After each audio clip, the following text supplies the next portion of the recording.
Learn how to make people fear losing you. That title sounds cold when you first hear it, doesn't it? It sounds like the kind of thing proud people say when they want control over others. But after living more than 80 years, after watching friendships disappear, marriages break quietly without shouting, families drift apart without explanation, and good people spend their entire lives exhausted trying to be loved, I have learned something painful about human nature. The people the world remembers are usually not the loudest people, not the people who beg to be understood, and not the people who spend every day proving how good their hearts are. Strange as it sounds, the people others fear losing are often the quiet ones, the calm ones, the ones who can walk alone without collapsing. Hello, my friends. I'm glad you're here with me today. Sit with me for a little while, because what I want to share is not theory from books. It comes from years of watching people, losing people, misunderstanding people, and finally understanding myself much later than I should have. When I was younger, I believed kindness alone was enough. I truly believed that if you gave people your loyalty, your time, your patience, eventually they would treasure you the same way. I was the kind of man who always called first, apologized first, forgave first. If somebody needed help moving furniture, I was there. If somebody needed money, I found a way. If somebody ignored me for weeks and suddenly returned, I welcomed them back like nothing happened. And at the time, I thought that made me noble. I thought endurance was proof of love. But life has a cruel way of teaching lessons slowly. Over the years, I noticed something disturbing. The more available I became, the less people valued my presence. The more I tolerated disrespect, the more casually people treated me. The more I tried to hold relationships together by force, the more exhausted and invisible I became. One day, after a very long silence from an old friend I had spent decades helping, I realized something that hit me harder than any insult ever could. Some people only value the light after the room becomes dark. That realization changed me forever. Human beings are strange creatures. We quickly adapt to what is always there. A loyal husband, a forgiving wife, a dependable friend, a kind old neighbor. At first, people appreciate them. Then they expect them. Then eventually, they stop noticing them altogether. Not because they are evil, but because familiarity blinds people. I've seen this happen everywhere. I saw a woman spend 30 years taking care of her family until her health collapsed, and only then did her children realize how much she had carried on her back. I saw a hard-working man dedicate his whole life to his company, and when he retired, most people forgot him within months. I saw old couples where one partner spent decades chasing affection, while the other quietly pulled away year after year. The tragedy is not that people are cruel. The tragedy is that people rarely understand value until absence introduces them to it. There was an old man in my hometown when I was a boy. He owned a tiny repair shop near the edge of town. Very quiet man. Never chased customers, never smiled too much, never tried to impress anyone. While other businessmen shouted promotions and promised miracles, this old man simply did his work carefully, every single day. I remember how people used to call him cold. Some thought he was arrogant because he spoke so little. But whenever something important broke in town, watches, radios, clocks, even family heirlooms, people brought them to him. Not because he was charming, but because his hands were reliable. His work lasted. Then one winter, he disappeared for almost 2 weeks. Suddenly, everybody panicked. People wandered around asking if anyone had seen him. Shops that nobody paid attention to before suddenly looked empty without that old man sitting there quietly under his lamp.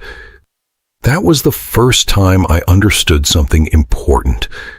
Real value does not scream for attention. Real value becomes visible when it is missing. Young people today are told constantly to market themselves, explain themselves, display every emotion openly, and chase approval from strangers. But the older I become, the more I realize that mystery has power. Silence has power. Not because silence manipulates people, but because a person who cannot sit quietly with themselves usually becomes emotionally dependent on everyone else. And emotional dependence is dangerous. Once people realize your happiness depends entirely on their attention, they unconsciously lose respect for you. I know that sounds harsh, but life has shown me this truth again and again. The people who are constantly afraid of losing others eventually lose themselves. They over-explain. They over-sacrifice. They tolerate behavior they should never tolerate. They become frightened of saying no because they think boundaries will drive people away. But strangely enough, boundaries are often the very thing that create respect. I learned this lesson very late in life, after my marriage nearly collapsed. My wife and I went through a period where we barely recognized each other anymore. I kept trying harder and harder to fix everything. I talked too much, explained too much, followed her emotionally every single day, trying to repair the distance between us. And the more desperately I tried to pull her close, the colder things became. One evening, I stopped talking entirely. Not out of anger, not to punish her. I was simply exhausted. I sat quietly on the porch by myself for hours. And for the first time in years, I stopped trying to control what another person felt about me. Something changed after that. Not overnight, but gradually. I began living my own life again, reading again, walking alone again, finding peace without demanding reassurance every hour. And strangely enough, when I stopped begging emotionally for closeness, respect slowly returned between us. That experience taught me a lesson many older people eventually discover. Sometimes the strongest thing you can do in a relationship is stop chasing and stand calmly in your own dignity. Now, don't misunderstand me. I'm not telling you to become cold-hearted. I'm not telling you to play games with people or pretend not to care. Those tricks belong to immature minds. I'm talking about something deeper than that. I'm talking about inner stability, a quiet kind of strength. The kind of strength that says, I can love you deeply without abandoning myself. Because when a person abandons themselves completely for love, friendship, or approval, they slowly teach the world that their value has no boundaries. And sadly, the world often treats boundaryless people as disposable. One thing I've noticed about people with real presence is that they rarely rush to prove themselves. They do not explain every decision. They do not panic when misunderstood. They do not beg to stay in rooms where they are not respected. When I was younger, I thought powerful people were aggressive people. But now I think true power is usually very quiet. It is the calm man in the corner who does not need applause. It is the elderly woman who carries herself with dignity without demanding attention. It is the person who can leave a table peacefully when the atmosphere becomes disrespectful, instead of fighting desperately to remain accepted. Age teaches you that desperation has a smell. People may not say it openly, but they feel it immediately. And once they feel you are terrified of losing them, the balance changes completely. The moment you stop living as if every relationship is a test you must pass, something inside you becomes lighter. I've seen this in my own life, and I've seen it in the lives of many people who reached old age with some sense of clarity. There comes a point where you realize you were never actually competing for attention with others who mattered. The real competition was always between the version of you who fears being alone and the version of you who can stand quietly without needing constant reassurance. When a person lives too long trying to secure love, approval, or loyalty, they slowly begin to lose their natural presence. Not because they are weak, but because they are constantly adjusting themselves to prevent abandonment. They start to overthink every message, every silence, every change in tone. And in doing so, they unconsciously give away their power. I remember a friend of mine, a very intelligent man, who once told me he felt like he was walking on emotional eggshells in every relationship he had. That sentence stayed with me for years, because that is exactly what happens when you begin to depend too heavily on how others respond to you. You stop living, and you start managing reactions. But life becomes very different when you accept that not everyone is meant to stay, and not every silence needs to be filled with explanation. I learned this more deeply when I spent a period alone after retiring. At first, solitude felt uncomfortable. There was a strange noise in silence when you are not used to it. But after some time, something important happens. You begin to notice your own thoughts more clearly. You begin to understand what you actually want, not what you think others want from you. And slowly, you stop rushing to fill space with unnecessary words or unnecessary people. I often think about something my grandfather used to say. He was not a highly educated man, but he had a very steady way of observing life. He said, "The tree that bends too much for every wind eventually loses its shape." At the time, I did not understand what he meant, but now I see it clearly. A person who constantly bends to maintain relationships eventually loses their own structure. And once you lose that structure, people no longer feel a sense of stability around you. Ironically, the more you try to avoid being alone, the more unstable your presence becomes in other people's lives. There is also something else I learned very late. People are not always drawn to those who give the most, but to those who feel the most grounded in themselves. It is not about giving less. It is about giving without self-erasure. When you give while maintaining your own center, your presence carries weight. But when you give while sacrificing your entire emotional stability, people may accept what you offer, yet unconsciously stop respecting the giver. That difference is subtle, but it changes everything in long-term relationships. I have met many people who were deeply kind, but exhausted.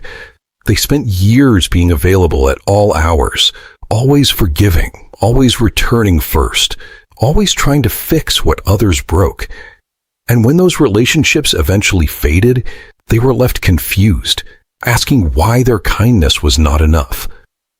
But kindness was never the problem. The problem was invisibility of boundaries. When kindness has no limit, it stops being perceived as value and starts being perceived as expectation. And expectations, once formed, are rarely appreciated. In contrast, I have also known people who were not overly expressive, not overly emotional, but deeply consistent in who they were. They did not chase. They did not over-explain. They did not collapse emotionally when misunderstood. Yet somehow people tended to return to them, to seek them out again, to respect their presence, even in silence. It was not because they played games. It was because their emotional world did not collapse when others stepped away. that stability itself became a kind of silent authority. Over time, I began to understand something simple, but very difficult for most people to accept. You cannot force yourself to be valued. You can only live in a way that makes your absence noticeable. And that does not come from manipulation or withdrawal. It comes from building a life that is not entirely dependent on being chosen by others every single day. When your life has structure, purpose, and inner calm, your presence naturally carries weight. And when you are gone, people feel the difference. Not because you tried to make them feel it, but because reality reveals it. I sometimes think back to all the unnecessary stress I created in my younger years, all the conversations I overextended, all the apologies I gave too quickly, all the times I stayed in situations long after I should have quietly stepped away. And I do not say this with regret in a bitter sense, but with understanding. I was simply learning what it means to have a self that does not disappear just to maintain connection. And perhaps that is the final lesson I would share with you today. The strongest relationships, whether friendship, family, or love, are not built on fear of loss. They are built on mutual recognition of value. And value is not something you demand from others. It is something that becomes visible when you live with clarity, calmness, and self-respect. When you stop trying to prove you matter and instead live in a way that quietly demonstrates it, everything around you begins to shift. So, if there is anything to take from these reflections, it is not to become distant and not to become cold. It is to become steady, to be kind without disappearing, to be present without dependency, to care without losing your center. Because once you learn that balance, you no longer need to chase anything. People who are meant to stay will stay, and those who leave will reveal their own place in your life without you needing to force it. Thank you for spending this time with me, listening to these thoughts from an old man who has seen a little more of life than he once understood. I appreciate your attention more than you know. Take care of yourselves, stay steady, and I will see you again soon.